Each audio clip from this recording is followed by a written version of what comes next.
Welcome to the Retire with Peace podcast, the podcast where we help you create a fulfilling and stress-free retirement. Each week, we bring you expert advice, practical tips, and inspiring stories to help you plan and live your best retirement life. Whether you're nearing retirement or already enjoying your golden years, this podcast is here to support you every step of the way. Let's embark on this journey together and discover how to retire with peace. Welcome back to the Retire with Peace podcast. As always, I'm your host, Dave Zaegel. Today, let's do an article review because I like reading articles that are written by others to get some other perspective. And sometimes it's good, sometimes it's bad. But it's just important to review them and offer them to you if you want to read through them. And we'll have a link in the show notes as well. So that way you can actually see the article, but I'll tell you what the article is because you can Google search it anyway. This is a good one, I think. This is a Forbes article by a gentleman named Joel Johnson. The title is "These 6 Essential Items Belong on Your Retirement Planning Checklist." So let's go over the items. I'll give you my thoughts on them as well for some additional perspective. First item is create a financial game plan. Well, love it. That's awesome. Yes.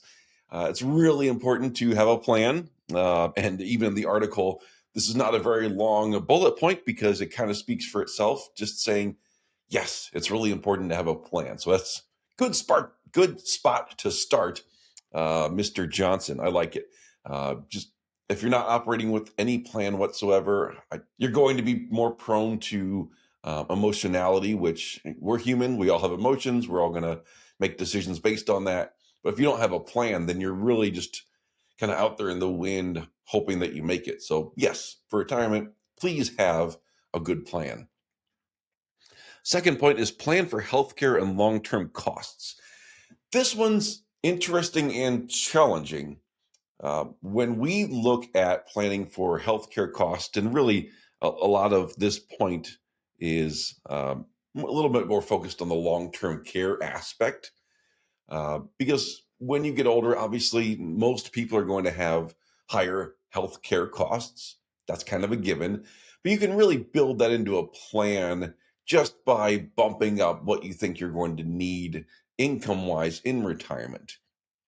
I don't really think that anything special is needed for that, other than just being a little bit more conservative and saying, maybe, hey, if we think we need $8,000 a month for living expenses, maybe bump that up a little bit. Maybe do 8,500, 9,000, just to give yourself a little bit of cushion for when any expenses, whether it's healthcare or otherwise, occur. So, good point. I think one thing that's an extra challenge with this one, and I noted that the article doesn't dive too deeply into how do you handle long-term care costs, because there aren't a whole lot of great options. Actually, that's not a negative comment on the article, because it is kind of long-term care costs are going to be there, but the challenge is long-term care insurance is not fantastic right now. Some people that have had older policies that were put into place a long time ago will have some really good long-term care benefits. But trying to get a good new plan right now can be challenging. It's not to say that you can't get it or that you shouldn't get long-term care insurance, but you have to understand that the landscape here has been changing so quickly and continues to do so, with some companies dropping from offering new plans, some trying to come in and offer new plans. Pricing can go up quite a bit. If you get into a long-term care plan, you really have to do so with the mindset that you're going to keep the plan, even if the pricing increases. Otherwise, if you get 5 years into it and the pricing starts to really ramp up and you say, I can't afford that, I'm out. Well, then you just forfeited all the years that you've paid into that because you couldn't keep up with prices increasing. So long-term care insurance is more of a challenge than it used to be. So it's tough to really directly cover the long-term care costs just with long-term care insurance. What we like to do, especially for people who own a home, is use that home value as a quasi long-term care plan. And that's not going to be perfect. It's not going to cover everything. It's really going to be a combination of using that home value along with accounting for some additional money, additional income needed each month or each year to potentially cover that long term care cost. But if you use those two things in combination with the assumption that if you're going to need long term care, in most cases, sometimes you can do that at your house. You can sell your house, or you could get some type of a loan against it if you have the house paid off. You could do reverse mortgage, which I know those have gotten a bad name, but those were cleaned up a long time ago. So reverse mortgages are an option, but that house has value, whether it's being sold or being loaned against, or uh, loaned against is in terms of a reverse mortgage or just a line of credit or whatever. There's value in that house that you can use down the road to help pay for long term care, along with supplemental income from your investments if we've planned for that accordingly. So, good point. Do we need to focus on the healthcare costs and long-term care costs in terms of how to do that? Just need to plan for a little bit of extra income needed. And also, if you own a house, use that value of the house as a quasi long-term care cost coverage mechanism. The third point that they had was know when to claim Social Security benefits. And I love the fact that this article points out that there is no one right way to do this. You'll hear a lot of people saying, oh, you have to wait until you're 70 to get the bigger benefit, or you really must take it as soon as you can. That way you're getting the money for sure, because maybe the government doesn't pay out benefits later. Who knows? You'll get all these people that will perhaps speak with certainty on this is exactly when you need to take Social Security. That's not how it works. And this article does a good job of pointing that out. You really have to look at your particular situation. We see this all the time with clients. Some, it does make sense to wait till 70. Some, it does make sense to start at 62. Some, it makes sense to do somewhere in the middle at full retirement age. In some cases, we'll have one spouse due later, another spouse due earlier. It's all going to depend on your particular strategy. And we're not going to go through all the different strategies for this purpose, but it's important to have a strategy and a reason why you're going to claim at a certain age and understand what the pros and cons might be. There could be age differences in a married couple. You could no longer be married. There's just such a wide range of possibilities when we're talking about planning for Social Security. Just understanding it's important to have a plan. And secondarily, there is no one right way to plan for Social Security. It really is all individualized to your particular situation. Number four, I love this point.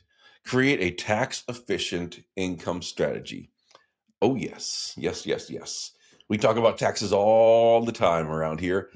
It's really critical that we not forget about the tax impacts of everything that we are doing with retirement planning. That's why we talk all the time about Roth conversions being a potentially good tool. We'll talk about charitable contributions coming out of IRA accounts once you get to a certain age. That way, you can be taking the money out, giving it to charity without an income tax impact to you. So there's all sorts of different tax plays that can be really helpful, because you can think about taxes both strategically for the long term and how do we save money over the entirety of retirement. But then there's also tactical pieces that we can be doing on a year to year basis. But yes, the how well you can plan for taxes in retirement is going to make a huge difference in how your retirement plays out in terms of the amount of money that you are able to use, or the amount of money that you're able to pass on to others, or the amount that you can donate. But just the total amount that you have available to you can be enhanced greatly with a proper tax plan and proper execution of that along the way. So, yes, please. Point number four, create a tax efficient income strategy. Number five is very similar. Plan withdrawals from tax deferred retirement accounts. Uh, Same idea, at least in my mind, uh, just in terms of looking at the tax efficiency and where the money's coming from. You may have been saving really well. It might all be in a traditional IRA. Therefore, there might be points in time where we need to do conversions to a Roth IRA, paying the taxes early in order to lower our tax bill overall in retirement. So just be mindful of, it doesn't have to be through a conversion. It could be maybe in your situation, it might make sense to take money out of a traditional IRA earlier. Or in your situation, it might make sense to delay that as long as you possibly can. Everybody's going to be different in this regard, but it's important to plan for when you're going to have money coming out of tax deferred retirement accounts. Again, just planning and taxes in general, huge, huge benefits, making sure it gets executed every year. It's going to save you a lot of money over the long term. Sixth point is diversify your sources of income. Now, this is really good. I don't think that diversification in and of itself is always the goal, but I understand the point here, which is you don't want to just have, if possible, all of your investments either invested in one thing or one type of account. Sometimes you can't really help it. Sometimes everything's just in a traditional IRA, and that's the way it is. And that's fine. When I think about diversification in the sense that he's talking about in this article, that's where I go back to what we talk about in retirement planning, where we want to make sure that we have at least 5 years worth of income and investments that aren't going to have a whole bunch of volatility, but instead they're going to provide us with set dollar amounts over the next 5 years. So that way we can let the rest of the investments grow much longer term, and we can figure out over time, do we add a sixth and seventh year to our income buckets? If the stock market does really well, how do we adjust those pieces over time? But all the while, still making sure that we have at least 5 years worth of income ready to go.